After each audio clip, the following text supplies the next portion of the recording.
Príjemné popoludne. Tešíme sa, že ste s nami vydržali až do finále, kde sa práve teraz nachádzame. Toto bude záverečná časť dnešnej konferencie. Verím, že ste vypočuli veľa zaujímavých príspevkov, počuli sme o rôznych inšpiratívnych príkladoch, ktoré sa už implementujú dnes. Zachytili sme aj množstvo víziev, ktoré nás čaká v budúcnosti. Jedným z cieľov projektu bolo aj prinášať rôzne tieto inšpirácie a takisto inšpirácie zo zahraničia, ale tiež bolo zachytávať aj také tie skúsenosti a zistenia na miestnej úrovni, ktoré by mohli byť práve inšpiráciou pre centrálne politiky, ktoré vytvárajú v značnej miere podmienky práve pre samosprávy, aby mohli tieto rôzne odporúčania alebo výzvy, ktoré nás čakajú, uplatniť aj do reality. Takže vedľajším produktom nášho projektu KapaCITY boli aj určité odporúčania, ktoré sme si dovolili zhrnúť a ktoré nám potom tak trošku aj pomáhali počas trvania projektu s pripomienkovaním rôznych politík a zákonov, čo bolo tiež jednou z aktivít, kde sme sa snažili práve tie skúsenosti, zistenia, poznatky od samospráv premietnúť aj na centrálnu úroveň.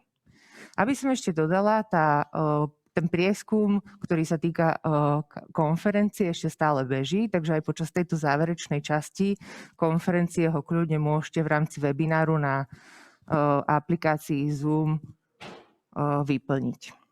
Ja zatiaľ teda budem hovoriť o tom, aké boli tieto záverečné nejaké naše odporúčania, ktoré budú zhrnuté aj v záverečnej publikácii. To by som teda ešte rada povedala na záver, že toto je to, čo nás ešte čaká. Posledný mesiac, marec, posledný mesiac projektu.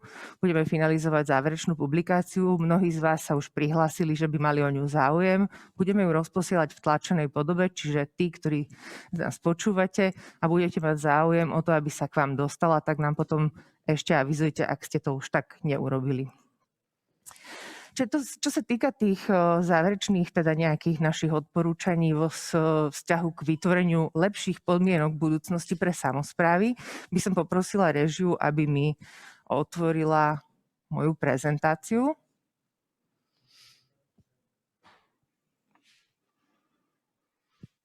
Ďakujem. Myslím, že teda skúsime toto zázračné zariadenie.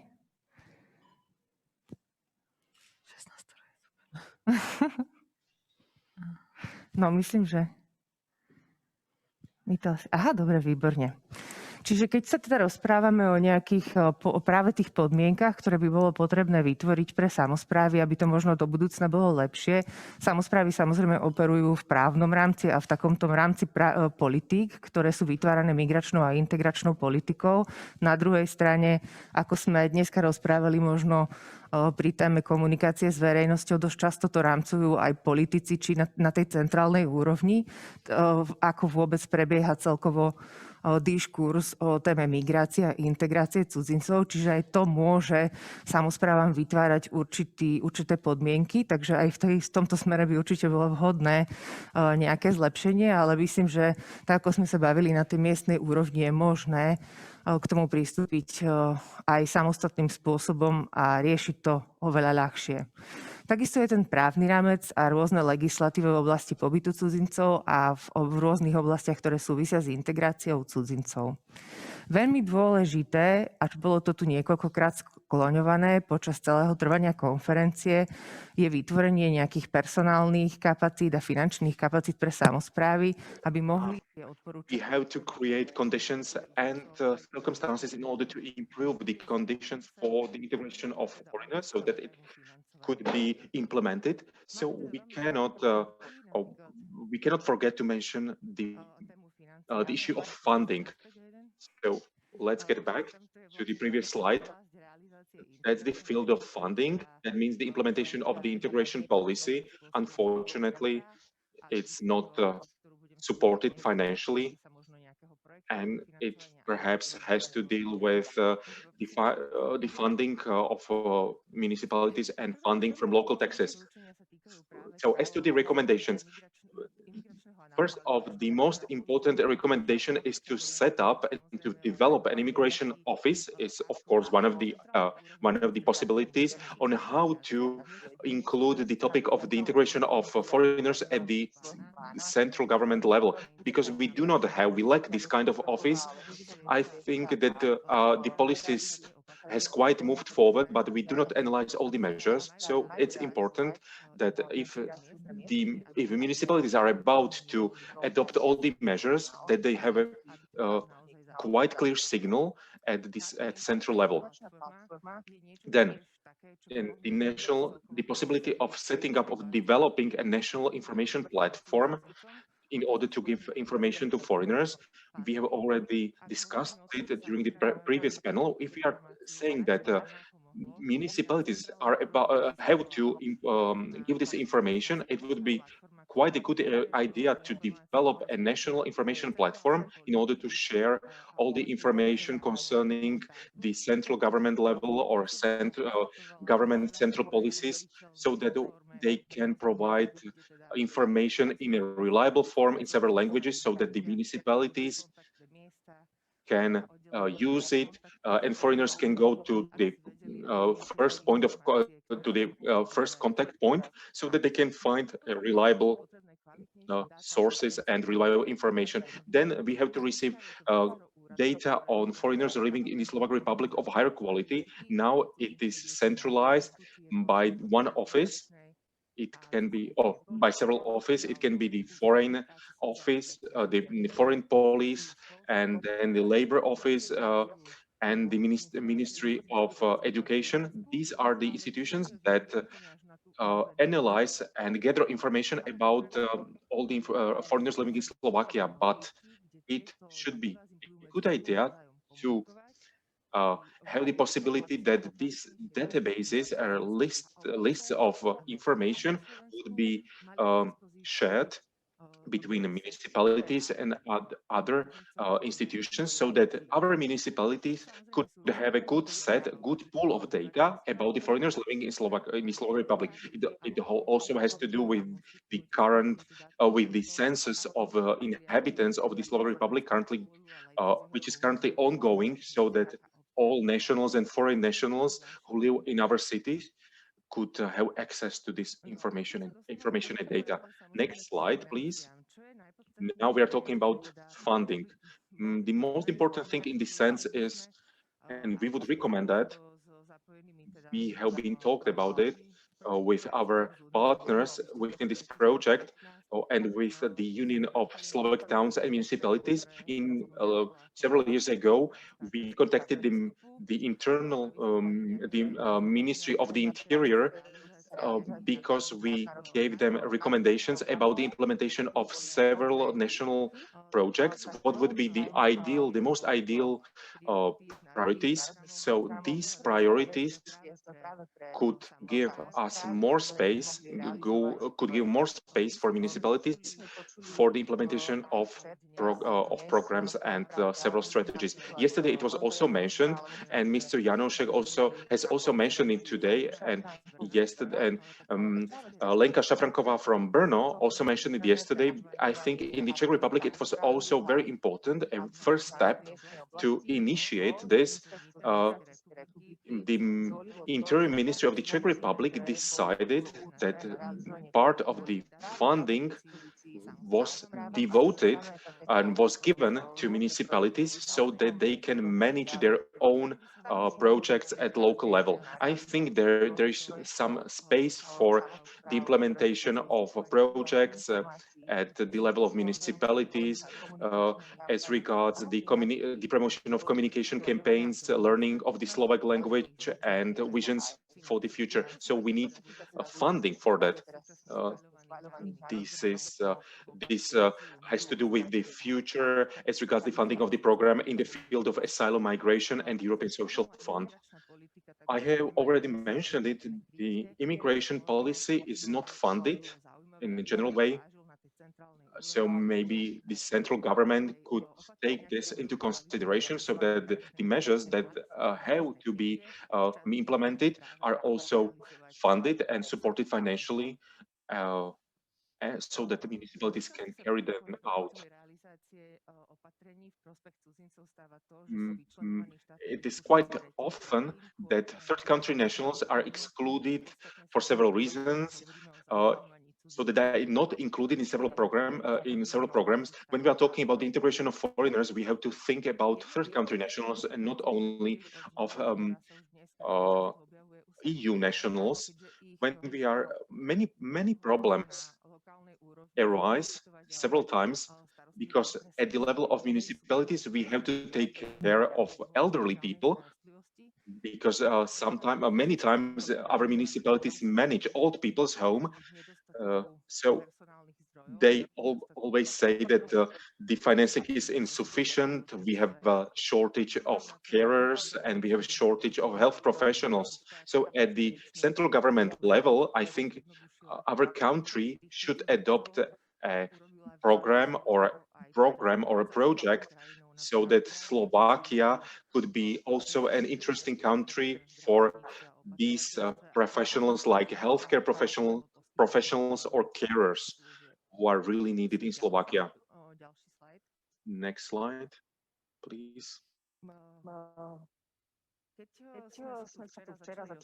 Yesterday we started to talk about this topic, and Dasha said that who is really an inhabitant of a municipality. It includes also foreigners with permanent residence, but also foreigners with temporary residence take part in municipality public affairs. So I think that the definition of an inhabitant could be broadened and could include foreigners with temporary residence, because foreigners with temporary residence, they have only residence in another state, another country. Foreigners with temporary residence are not entitled to obtain permanent residence in Slovakia. So that's why one of the alternatives could be the adoption of the Institute of center of interest. Wherever you live, wherever your financial interest is, there is the center of your interest. Sometimes it depends on the place of residence of a foreigner, and therefore foreigners with temporary residence have more difficult access to parking lots or to kindergarten, etc. Despite the fact that these foreigners are also taxpayers, this could be one of the options on how municipalities could broaden their financial capacities so that they can include several categories of inhabitants. So there can be they could calculate the amount of taxes paid on a certain in a certain area. I'm always saying I'm always referring to foreigners with temporary residence because they reside temporarily on the territory of certain municipality. When we are talking about the amount of inhabitants, we always take into account only permanent residents. Also foreigners, although foreigners with temporary residence, they also can create some kind of burden because they can have children that need to go to kindergarten. They can be elderly children over. They can be elderly people over 62. So they depend on the provision of social services. When we calculate the final source of income, we can take into account, for instance, children that need to be they are dependent or on their parents.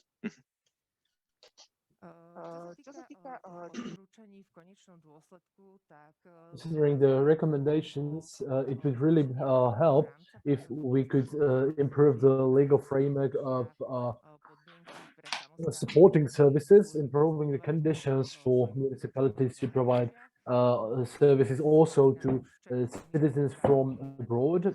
Community interpretation is one of them, or intercultural mediation. The interpretation is not recognized in the laws as a social service, and of course foreigners reach the age of elderly people and they require these services. Tá otázka inštitucionalizácie. The question of institutionalization of community interpretation is also important in the Act on Experts, Translators and Interpreters. It is defined, but we are missing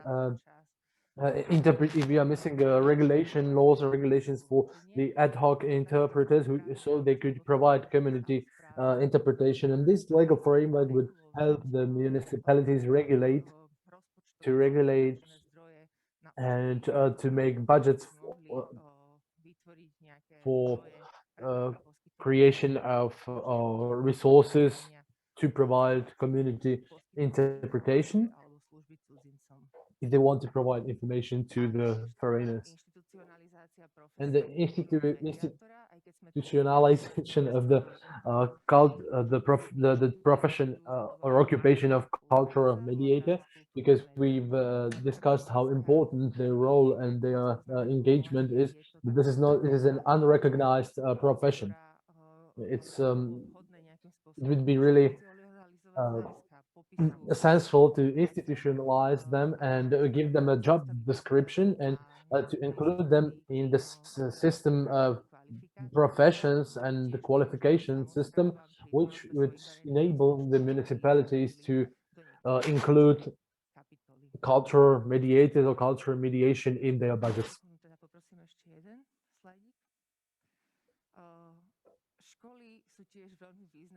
Schools are also very important place of integration, and it would be very beneficial if the government could take a closer look and consider whether the children from abroad with a different mother tongue than Slovak language, to introduce so-called assistants, teachers' assistants for children and foreigners. A very interesting model can be found in the Czech Republic. And some recommendations are related also to foreigners be victims of crimes, hatred crimes, discrimination crimes. And we have recommendations also in this area, but I would like to move on to the next slide.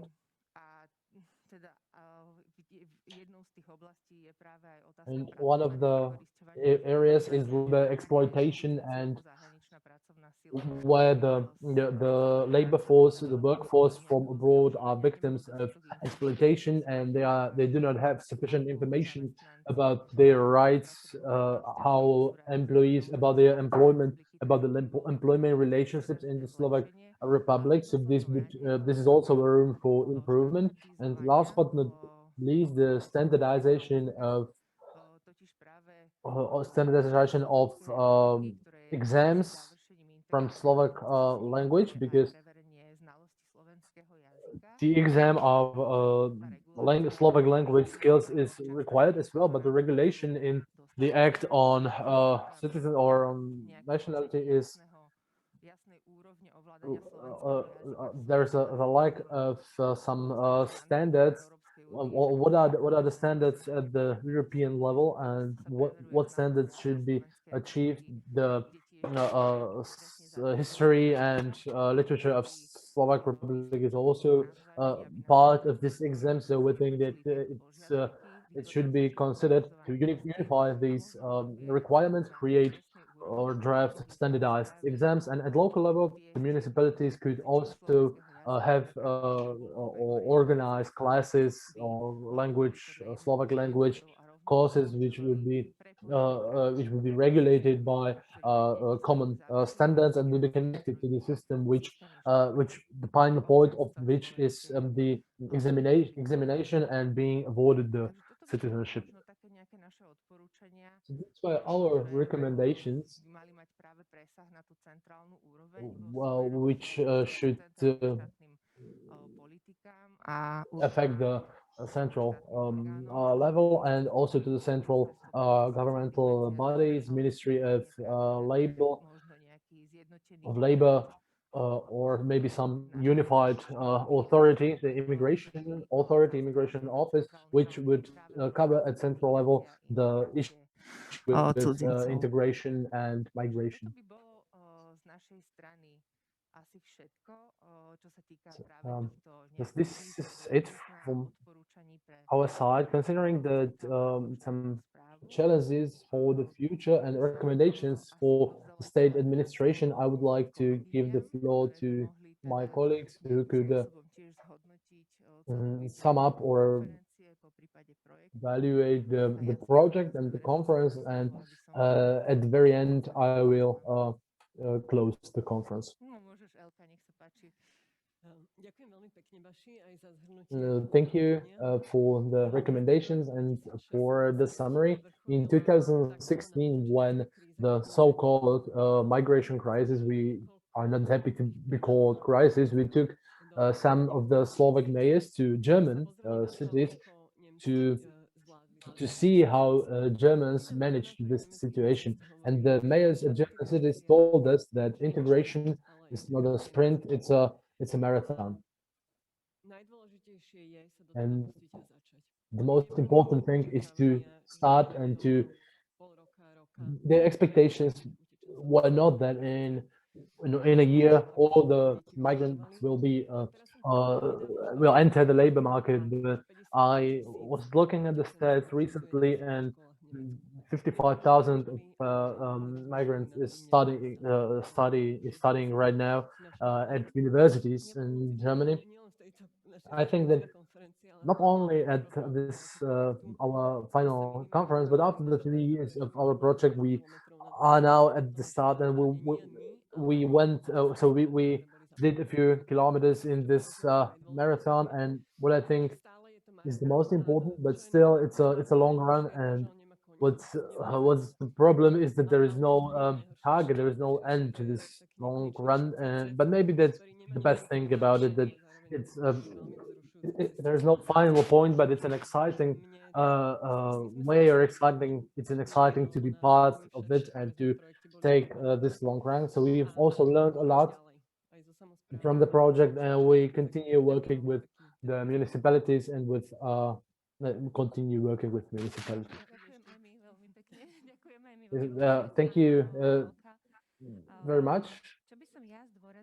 What I would like to point out is that Marginal specialized in the human rights and the social area in this project, and what's important to realize, what I would like to underscore, is that the foreigners have really specific needs, and we were drafting many strategic materials throughout this project, and we realize maybe a requirement for municipalities is that the specific needs have to be considered when forming new strategic policies, and the foreigners are specific group, and we would like to highlight this as a message to the municipalities. I will follow up on this. In one of the panels, I was saying that migration is very complex term. It's a phenomenon with more layers, and it's really difficult to communicate this topic. And if we make it just in simple terms, then considering the specific needs of foreigners, I think our conference was also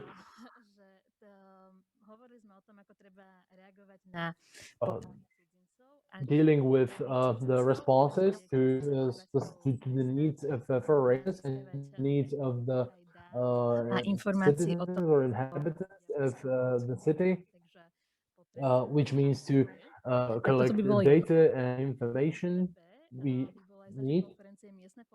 Politiky, že je potreba tvoriť a riešiť. Local policies are also important to be or have to be made, and have to be. We need strategic approach to the integration of foreigners, and to remember, not forget that we need one policy at the central level. So that these are policies. The third thing is participation. When talking about integration or engagement of foreigners, we have some needs, that there are some needs, and we also want foreigners to be part of the cities and to be part in shaping the identity of cities, and to give to react on our policies and whether they are properly formed. And proactive communication is another point. So we cannot be afraid to communicate this topic. The cities are becoming more diverse, and the diverse groups cannot be have to be communicated proactively, not reactively. So that means provide information in advance in order to be able to communicate or discuss with the locals this information. And the last point is providing information to the specific groups, not only communicate about them, but communicate with them. So in a targeted way. And one more thing, what we try to do in our project is to take inspiration from abroad. So this we have to keep ourselves inspired from sources of inspiration. Maybe it could be just the neighboring municipality or someone who has a longer tradition of integration, or maybe it took a long way to achieve the status where the municipality is right now. Maybe it wasn't really that easy to achieve because COVID also caused many problems, and we tried, and I think conference is also approved. We tried to find new inspirations in Prague as well, from Brno, Austria, and to implement them at local level. So I believe this was inspirational. I am very happy that and I hope that all this information and experience we were shared with our participant in a clear way. Yes, I thank you. It was really great to work with all of you. It was really unique project where four NGOs got together and with a different area of expertise. And here in this project, we joined to find a new ally. And I'm glad that municipalities were recently, the municipalities are becoming our partners, reliable partner in terms of integration. I'm also very happy that we made a survey where the municipalities could help us with the difficult question to take some people from, or to receive some third country nationals as migrants, because they might be they live in